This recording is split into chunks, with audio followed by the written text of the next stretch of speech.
Гласот на Америка на македонски, преку една деценија вашиот прозорец кон САД. А сега, директно од студиото во Вашингтон. Добро вечер. Ова е ТВ журналот Newsflash на Гласот на Америка на македонски. Со вас во оваа емисија ќе биде Јане Бојаджиевски. Жртвите беа најдоброто од Америка, рече Барак Обама на комеморацијата за паднатите вооружениот инцидент во Аризона. Нашата демократија треба да биде онолку добра, колку што ја замислуваше најмладата меѓу загинатите, 9-годишната Кристина Тейлор, порача американскиот претседател. Со ова ги започнуваме вестите. Американскиот претседател Барак Обама на комеморацијата во Тусон им одаде почит на жртвите на оружениот инцидент во Аризона од саботата. Можеби не ќе можеме да го запреме целото зло во светот, но затоа знам дека како се однесуваме еден кон друг, тоа зависи единствено од нас. Обама рече дека конгресменката Габриела Гифордс, која беше тешко раната во инцидентот, за првпат ги отворила очите кусо време по неговата посета во болницата.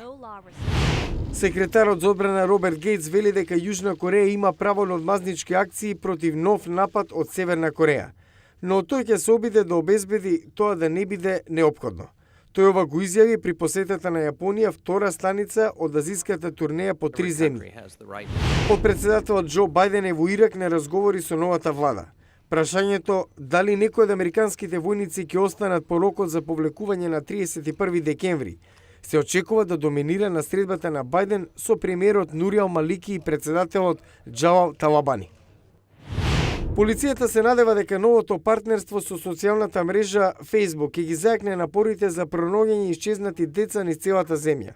Со оставањето на системот за тревожење Амбер на Facebook, кој едновремено функционираше само на радио и билборди покрај автопатиштата, уште веднаш успешно беше пронајдено 12-годишно девојче од сојузната држава Вирџинија, и тоа во Калифорнија, од некој кој случајно ја видел на Facebook.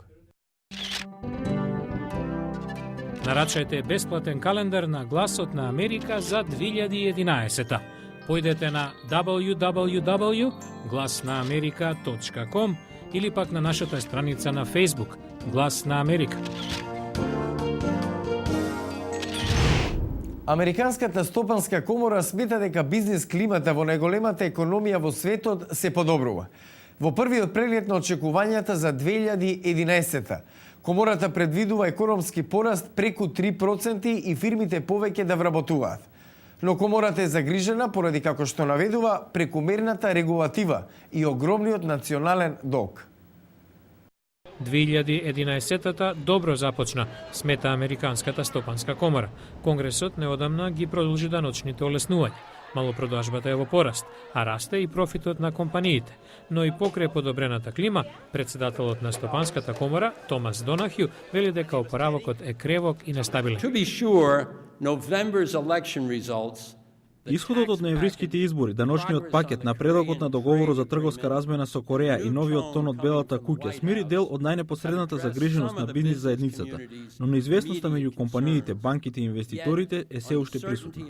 Иако приватниот сектор планира да отвори 2,5 милиони нови работни места годинава, комората предвидува дека стапката на невработеност и натаму ќе биде опасно висока.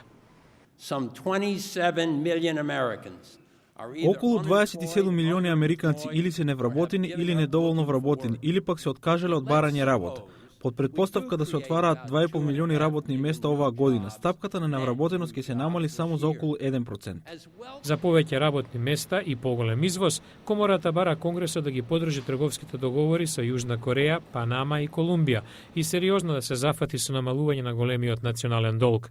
Друго клучно прашање за оваа моќна деловна лоби организација е, како што наведува Донахју, прекумерната регулатива. И покрај рекордните профити на компаниите, големите фирми бавно вработуваат поради неизвестноста околу новите регулативи и комплексните даночни правила, смета председателот на Американската стопанска комора. Економската рецесија во САД причини американците да трошат помалку последниве години, но една работа на која не штедат е виното. Исто така пијат повеќе вино од домашно производство отколку увезено. И не сето вино доаѓа од лозјата на западниот брег. Добро вино се прави и во Вирџинија, во близина на Вашингтон. Минатата година околу 12.000 луѓе ја посетиле винарската визба Хилсборо во Пурсвил, сојузната држава Вирџинија.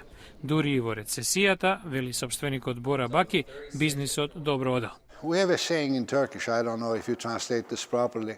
Има турска поговорка, кога си тажен пиеш, кога си среќен пиеш. Така и во лоша економија, луѓето наоѓаат начин да уживаат во чаша вино. We don't filter our reds because if you filter the reds, you lose the flavors. Баки не планирал да има винарска визба кога дошол во САД од Турција во 1979-та. Се подготвувал да се пензионира од работа во корпорација, кога неговиот син Карим го убедил да влезе во бизнисот во 2003-та.